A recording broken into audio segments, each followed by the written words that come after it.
It is Aogo once again on the ball, passing it over to Neustädter. His shot gets blocked, and it is Leroy Sané picking up the deflection. The youngster scores once again. If you need coins, go ahead and use the code in the description below. It is Johnny for FIFA Coin Zone. And also, if you want to play for some real money, go ahead and click the link for gamersaloon.com and sign up. Hey, assistant coach, how are you guys doing? It is me, Johnny Sports, and welcome back to the Schalke career mode. As you can see in the background, we have Hugo Malo, the right back who has grown by +3 already. In the last episode, I asked you assistant coaches if I should keep this guy forever and never change him for anyone else. And you guys said yes, keep him. So Hugo Malo is now a set player for this career mode until the end. Until he wants to leave. So that's the point. When he wants to leave, then the board sells him, then we are basically screwed. So there's nothing to do, but hopefully he will stick to the team until forever and ever. And as you can see, we are currently in second place with 3 points behind Bayern Munich. And boys, if you could smash that like button, I would really appreciate that. I'm not giving you a goal today. Just smash it as much as you want to. And hopefully we can get a decent amount. And you can see that Bayer Leverkusen and Dortmund are the ones chasing us. So hopefully in this match against Stuttgart, we'll be able to get the 3 points once again. They are not playing with their normal goalkeeper, who is Sven Ulreich. But you can see that they do have the first attack in right here with Maxim, the 5-star skiller, with the backheel pass to his teammate. That could have been a really nice goal for them, but once again, it is them attacking. It is Ginczek who has scored a load of goals in real life this season for Stuttgart and has basically saved them from being relegated. And right there, he had the opportunity to score for his team, but Teixeira gets the ball off the midfielder, cuts back inside and shoots with a finesse shot. It's a goal. Alex Teixeira is scoring once again. And boys, this guy, I love him. He is, I don't know, but I have to say that he's my favorite player in this series so far. But I feel like he is somehow glitched, just like Douglas Costa. Douglas Costa for AC Milan also grew to like 87 for no freaking reason. And Alex Teixeira is also growing, so hopefully he can get on that kind of a level. But take a look at this. It is a long-term injury for Kevin Volland right here. He was playing in the striking position together with Paco Alcacer, and now it was the chance for Leroy Sané to play in the starting lineup. Yes, he's playing in the starting lineup. Fährmann gets a good save in there for our team. In the last episode, he really disappointed us with conceding a really bad goal. Choupo-Moting now with the pass over to Guys over to Teixeira. Teixeira back to Paco Alcacer. It's an amazing goal. 2-0. Teixeira getting the assist, and that's 1 goal and 1 assist for him. Paco also finally getting a goal in this match, even though that was actually his first chance, and that was a great job by him. Maximilian Meyer and Klaasen are now joining into the game in order to get some stability into the midfield and maybe get some counter-attacks in for our club. But you can see that our opponent did have a chance as well. They did have a shot in the 82nd minute, which could have also been a goal to get them back into this match. But they are now in the 90th minute, and obviously after this minute we are not going to be conceding 2 goals. And that's it. We have won this game 2-0 against Stuttgart.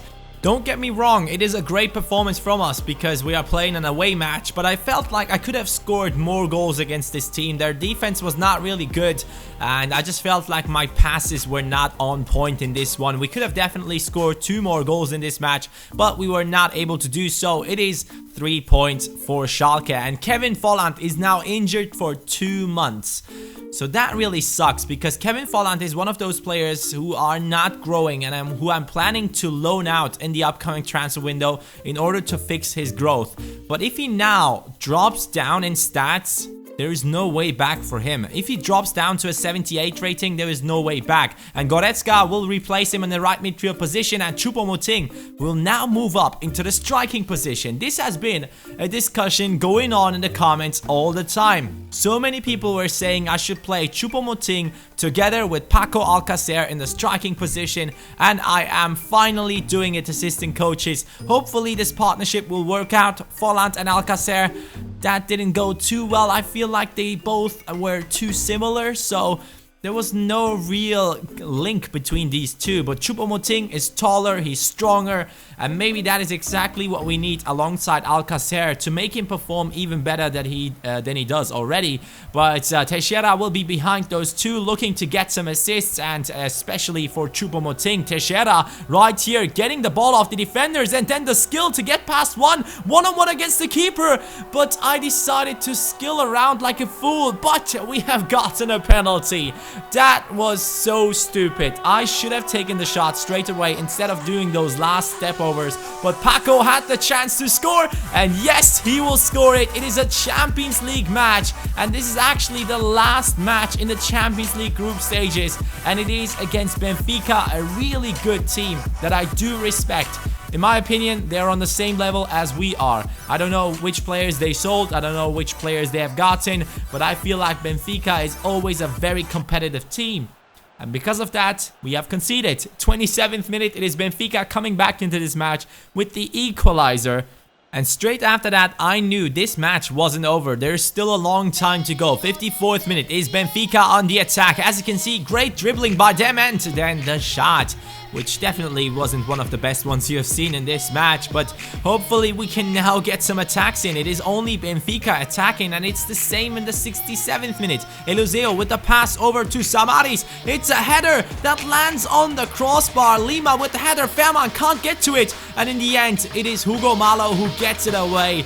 And you can see Teixeira on the ball once again. This time, finally back in the penalty area for Schalke. Teixeira will pass it over to Goretzka, who has joined in for Kevin Volland, and Choupo-Moting tried to get on that one, and it is Guys with the header to Paco. It's a goal in the 80th minute. Paco Alcacer once again scoring in the right moment. He scores once more, and that just proves one more time that this guy, even though he's not growing, he is good enough for this team. I feel like he has scored 9 goals this season. So far, I think he has scored 9 goals, something like that in total in all competitions, and that's good enough. That is good enough. My goal is to get him to over 20 goals. That would be great, because Paco definitely is a quality player who deserves to score a load of goals. And you can see that Matip is back from his injury. That's at least a good message, and another top class message for us. 10 million added to the budget because we came in the first spot of the Champions League group stages,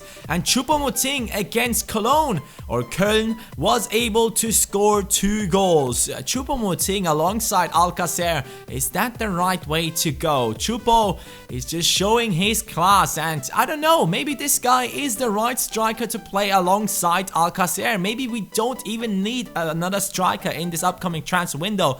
Because let me be honest, I was always thinking of Choupo as a backup for our left mid or right mid. He can play in both positions, but now that he's 80 rated, I feel like he really deserves the spot in the starting 11, and I've taken a look at his quality stats, and this guy really does have some nice stats on him. He's a 4-star skiller, he's pacey, he has strength, and you can see right here we have simmed another game against one of the bottom teams of the Bundesliga, and Leroy Sané scored. Yes, our youngsters team, our reserves team, was able to get a win in that match with Goretzka and Sané scoring. Goretzka also now able to get some play time in this team, especially now that Volland is injured.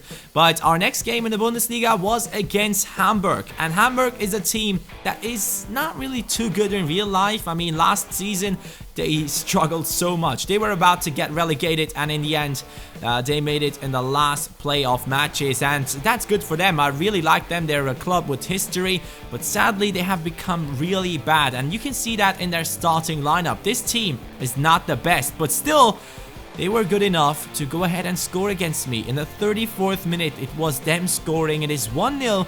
And that was totally unexpected. And after that, it was still them attacking. Second half. Yes, we are already in the second half. I couldn't get some attacks in, and Hamburg could. And it was the same player that scored, but this time Fährmann was able to get his hands on that one. The first time, I don't think it was possible, but now we are making some changes, and as you can see, Maximilian Meyer and Leroy the King Sané have joined into the team in order to get that equalizer. If we can make that happen, that would be amazing. Teixeira with the pass to, obviously, Leroy Sané. It's another goal for the youngster, 67 rated. This boy can't stop scoring. Whenever he gets into the game, I always feel like he makes the perfect runs. It's not the fact that he's fast, it's just that this guy is somehow in the right position every single time I need him to be there. And that's something I've loved about Dwight Gale, and Leroy Sané apparently has that in him as well. But could we get the winning goal? Choupo-Moting now on the ball, looking back to Teixeira. Teixeira with the shot. We could have won this match. We could have won it, but we didn't. It's still 1 point for Schalke against Hamburg, who really performed on a top-notch level. And now, as you can see, Hamburg is in the 7th spot with 24 points. But it's more important where we are. We do have 1 game more than Bayern Munich, and we are sitting in 1st place with 40 points.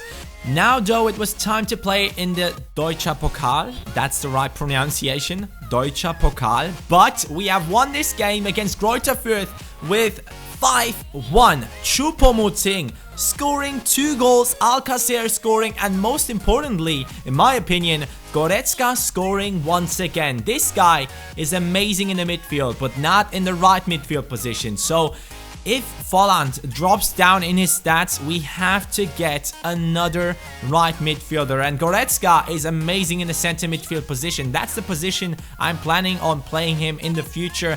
Teixeira now 83 rated. Goretzka also got +2 in this season already. Choupo-Moting on 80, as you guys could see that beforehand. And Kaan Ayhan now 71 rated. And some of these youngsters also going up by the stats, but obviously they are not the ones that we are looking to play in the future. But like I predicted it, Kevin Volland going down in stats, and that's a sign for players not growing anymore. Anytime in any career mode, one of my players dropped down in stats because of an injury, they never grew again. And in every single career mode I played, Kevin Volland never grew. And I was expecting him to grow in this one because I wanted to play him in the starting 11. Normally I would always have him on the bench, but this time he got injured. And now we have a problem. I will stick with Alcacer and Choupo-Moting, but which right midfielder should we get in the upcoming transfer window? Assistant coaches, right now, let me know in the comments down below, preferably someone from the Bundesliga that plays in the right midfield position and that will fit into this team. Thank you guys so much for watching, and now enjoy the assistant coaches showcase.